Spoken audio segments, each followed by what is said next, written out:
Hello student, मैं एकता सिंह आप सभी का ज्ञान चेतना चैनल में बहुत बहुत स्वागत करती हूँ। आज के इस टॉपिक में हम थानेश्वर के पुष्यभूति वंश के बारे में पढ़ेंगे, यानी कि वर्धन वंश के बारे में देखेंगे। तो शुरू करते हैं। चूंकि पिछले वीडियो में हमने गुप्त साम्राज्य के बारे में देखा था और उसके सारे जो भी राजनीतिक, धार्मिक, आर्थिक जो भी उस समय की स्थितियां थी उसके बारे में चर्चा की थी। तो अब हम क्या है, गुप्तोत्तर काल के जो भी छोटे छोटे साम्राज्य हुए हैं उसके बारे में हम देखते हैं। तो इसको बहुत बड़े बड़े टॉपिक नहीं, छोटे छोटे टुकड़ों में ही इसको हम पढ़ेंगे, जिसमें हम बल्लभी के मैत्रक, पंजाब के हूण, मालवा, मगध के उत्तर गुप्त, कन्नौज के मोखरी, थानेश्वर, ये क्या है, गुप्त साम्राज्य के पतन के बाद इनका साम्राज्य हमें दिखाई देता है। तो सबसे पहले हम यहाँ पुष्य वर्धन वंश के बारे में देखेंगे। तो गुप्त साम्राज्य के पतन के बाद हरियाणा के अंबाला जिले के थानेश्वर नामक स्थान पर वर्धन वंश की स्थापना होती है। अभी हम इसको मैप में भी देखेंगे। इस वंश हूणों के साथ हुए अपने संघर्ष के कारण प्रसिद्ध है। तो हूणों का संघर्ष किसके साथ होता है? तो वर्धन वंश के राजाओं के साथ इसका संघर्ष होता है हूणों का। इस वंश के नरवर्धन, राजवर्धन, आदित्यवर्धन एवं प्रभाकर वर्धन शासक हुए। प्रभाकर वर्धन के दो पुत्र थे, एक राजवर्धन और दूसरा हर्षवर्धन, तथा पुत्री जो है राज्यश्री। तो इनके बारे में हम देखते हैं डिटेल में। तो सबसे पहले हर्षवर्धन के डिटेल में नहीं, यहाँ पर शॉर्ट में ही देखेंगे। तो शुरू करते हैं हर्षवर्धन जो कि 1606 से 647 ईस्वी का इसका समय रहा है। प्रभाकर वर्धन के पश्चात राजवर्धन शासक बना।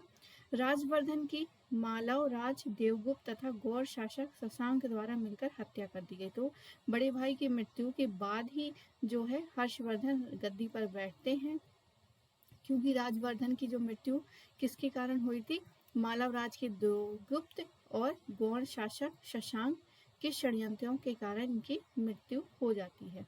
फिर आगे क्या है, राजश्री को कन्नौज में गिरफ्तार कर लिया गया। ऐसी विकट परिस्थिति में हर्षवर्धन जो है थानेश्वर का राजा बन जाते हैं। आगे देखते हैं।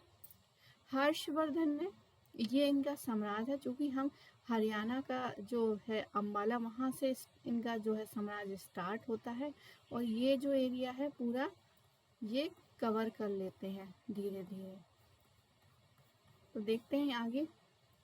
हर्षवर्धन ने आचार्य दिवाकर मित्र की सहायता से, तो यहाँ का जो उनका मित्र है आचार्य दिवाकर मित्र की सहायता से राजश्री को खोज निकाला और सती होने से बचाया।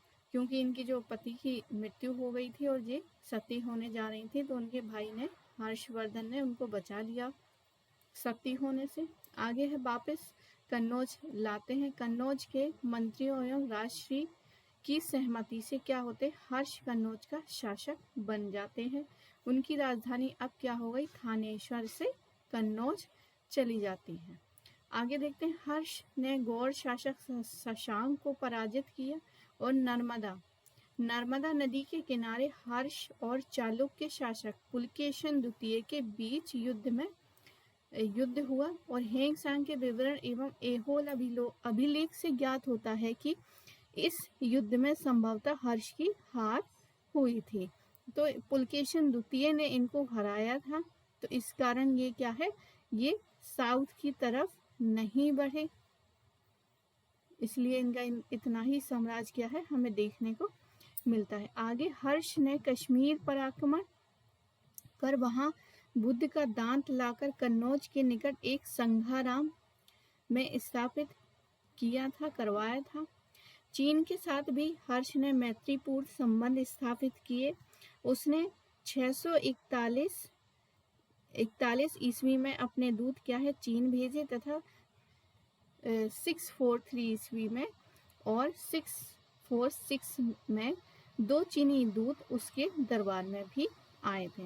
हर्ष का साम्राज्य सामंती संगठन पर आधारित था, जो हर्ष की उपाधियों परम भट्टारक, महाराजा धीराज, तो ये जो उसकी उपाधियां हैं ये कूट में पिछली बार या उससे पिछली बार एग्जाम में पूछा गया है। तो इसकी जो उपाधियां हैं वो है परम भट्टारक, महाराजाधिराज सकलोत्तरपथेश्वर चक्रवर्ती सार्वभौम परमेश्वर परम परमेश्वर आदि से स्पष्ट हो जाता है।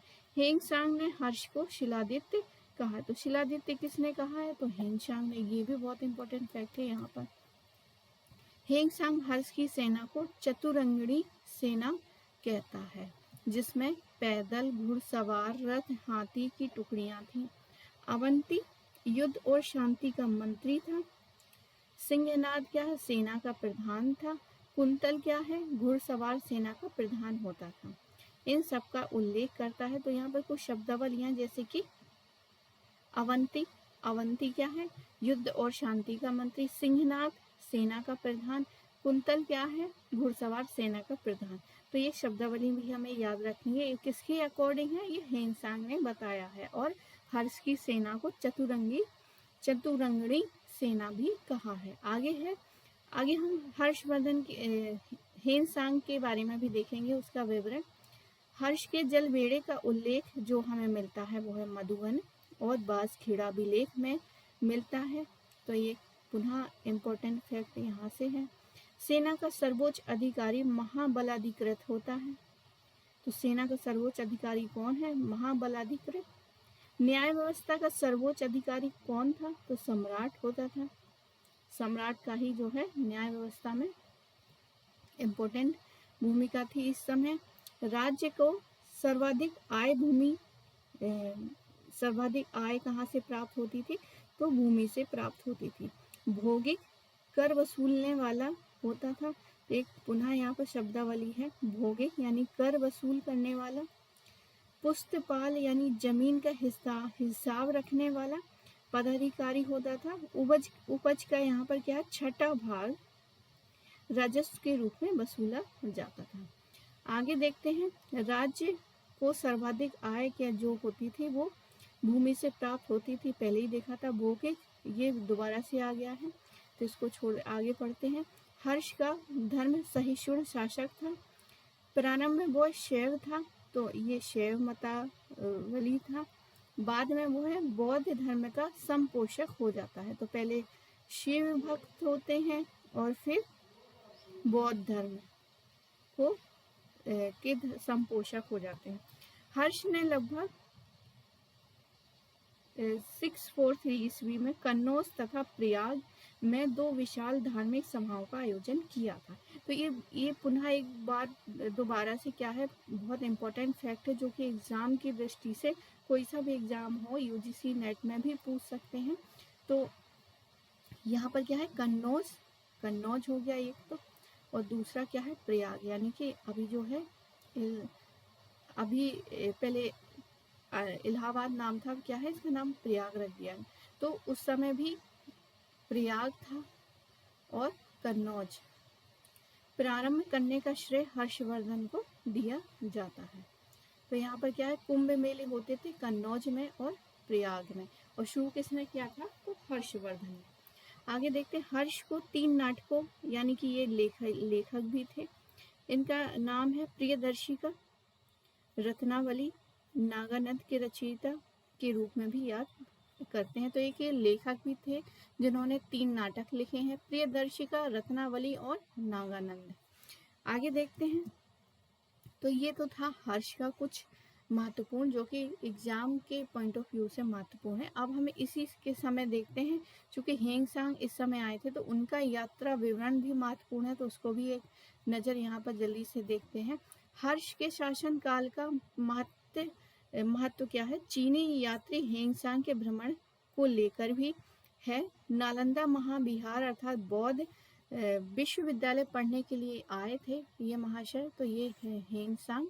यहाँ पर एक फोटो मैंने लगा रखी है गूगल से डाउनलोड करके। और आगे है, और भारत में बौद्ध धर्म को ले जाने के लिए ये 360 में स्थल मार्ग से आया था। तो यहाँ से भी एक इम्पोर्टेंट है कि कौन सा जो है यात्री, चीनी यात्री स्थल मार्ग से आया था। तो आंसर होगा हमारा हेंगसांग। भारत में वो है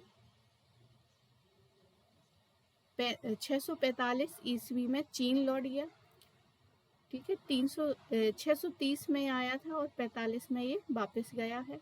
भारत को यह यंतु, भारत को उसने यंतु कहा। ये यंतु किसने कहा है? तो हिंसांग ने। किसके लिए कहा है? तो भारत के लिए कहा है। आगे चीन लौटकर सी यू की नामक पुस्तक में भारत के संदर्भ में उन्होंने क्या है? विवरण दिया है। तो इनकी पुस्तक का नाम हो गया सी यू की। ये भी इम्पोर्टेंट फैक्ट है। हिंसांग की जीवनी उसके सहयोगी ही और ली ने लिखी थी। ये बहुत इम्पोर्टेंट फैक्ट है कि जो उसकी जीवनी है वो किसने लिखी थी? तो उसका ही एक सहयोगी था जिसका नाम हीली था, उन्होंने लिखा है। आगे थानेश्वर में उसने जयगुप्त नामक बौद्ध विद्वान से शिक्षा प्राप्त की थी। चूंकि ये यहाँ पर पढ़ने के लिए आए थे तो उन्होंने किससे शिक्षा ग्रहण की थी? जयगुप्त नामक बौद्ध विद्वान से। आगे है 637 में 637 ईस्वी में वो नालंदा पहुंचा। उस समय नालंदा विश्वविद्यालय में जो थे आचार्य शीलभद्र थे। ये भी एक इम्पोर्टेंट फैक्ट है कि जब वो नालंदा विश्वविद्यालय पहुंचा वहां पर आचार्य कौन थे? तो कौन थे? शीलभद्र। आगे आसोम के शासक भास्कर वर्मन ने उसे अपने देश में आमंत्रित किया था। उसने कन्नौज की धर्म सभा और प्रयाग के छठे महामोक्ष परिषद में क्या लिया था? भाग लिया था। आगे देखते हैं। हेंगसांग के अनुसार हर्ष क्या है? समस्त भारत का स्वामी था जो प्रजा के हित में शासन करता था। यद्यपि अपराध के लिए मृत्युदंड नहीं दिया जाता था परंतु गंभीर अपराधों के लिए अंग भंग की सजा यहाँ पर दी जाती थी हर्ष के शासन में। अग्नि, जल और विष द्वारा सत्य परीक्षा किया जाना ही किसी भी व्यक्ति की निर्दोषता तथा दोष निर्णय के साधन माने गए हैं। आगे है समाज वर्ण और जाति प्रथा के आधार पर संगठित था। चारों वर्णों क्षत्रिय, ब्राह्मण, क्षत्रिय, वैश्य, शूद्र में धार्मिक अनुष्ठान जनित पवित्रता थी। हेंगसांग ने शूद्रों को कृषक कहा है। बालकों की शिक्षा 7 वर्षों की आयु से प्रारंभ होती थी। बौद्ध विहारों के अतिरिक्त गुरुकुलों में भी शिक्षा दी जाती थी। हेंगसांग के अनुसार वर्णमाला जो होती थी वो 47 अक्षर होते थे। उस समय क्या है? वर्णमाला 47 अक्षर की होती थी। ये बहुत इंपॉर्टेंट फैक्ट है यहाँ से। आगे शिक्षा को विश्व विख्यात केंद्र नालंदा विहार था। तो शिक्षा का विश्वविख्यात मतलब बहुत इम्पोर्टेंट, उस समय यूनिवर्सिटी रही होगी, विश्वविद्यालय जिसको कहा गया। तो ये पूरे विश्व में फेमस था। आगे है जहाँ चीन, जापान, तिब्बत, श्रीलंका आदि जगहों से विद्वान अध्ययन करने के लिए आते थे। नालंदा विश्वविद्यालय का भरण पोषण जो करते थे वो 100 गांव के राजस्व से किया जाता था। आगे वल्लभी शिक्षा का दूसरा विख्यात केंद्र, एक तो था नालंदा, दूसरा जो केंद्र था वो है वल्लभी जो कि गुजरात में है। आगे व्यापारियों को 9 घाटों व 9 नावों का शुल्क देना पड़ता था। तो ये हेंगसांग के अनुसार है। तो आई होप आपको ये वीडियो पसंद आया होगा। पसंद आया तो प्लीज़ लाइक करिए, शेयर करिए और सब्सक्राइब करिए। आप सभी का बहुत बहुत धन्यवाद। मिलते हैं अगले वीडियो में।